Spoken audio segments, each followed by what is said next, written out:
應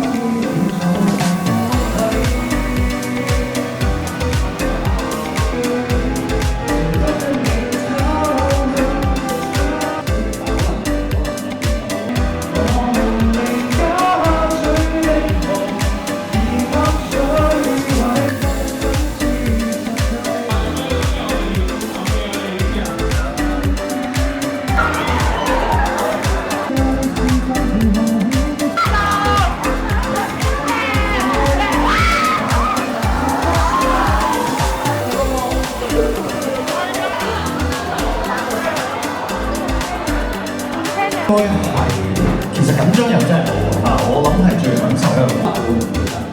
咁所以我覺得哇，我哋而家有一個特別人咯。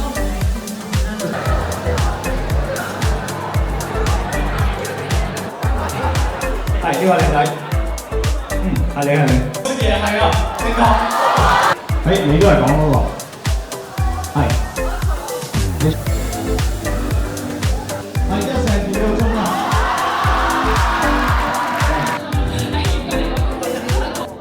好反應啊，係啊，咁同埋我都。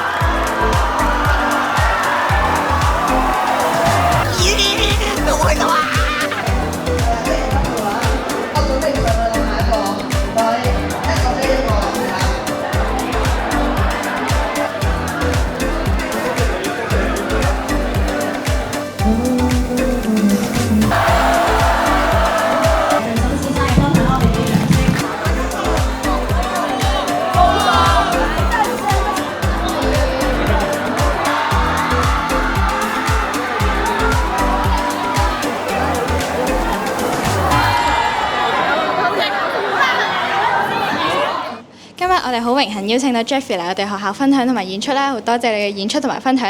咁咧我就有幾條問題想問你。咁咧第一條問題咧就係可唔可以咧同我哋學校嘅同學分享一下，如果想追夢嘅話，應該要具備咩特質咧？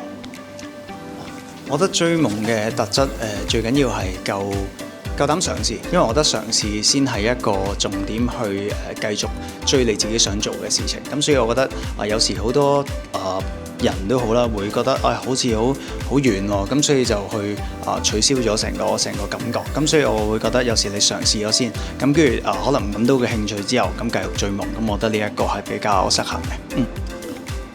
咁呢第二條問題咧就係咁，當我哋嘅同學面對困難嘅時候咧，咁你有咩啲説話可以鼓勵下我哋同學咁樣？咁我覺得面對困難咧，其實最緊要係你覺得成件事情可能當下你要 feel 到好大件事喎，但係我會覺得有時時間係會沖淡好多嘢嘅，咁所以唔需要第一下俾太大壓力或者太大反應嗰件事情。咁我覺得你只要係即係隨心咯，即係我覺得唔好剔啲嘢剔得咁重住。我覺得有時就係放鬆啲自己嘅心情，咁再睇清件事咧，其實可能係冇咁困難。咁同埋我覺得唔好俾太大壓力自己啊，最緊要係享受自己做緊嘅嘢就夠啦，唔需要太多可能係預測或者太多恐懼。我覺得呢啲係幫唔到件事。Thank you。咁我哋訪問到呢度。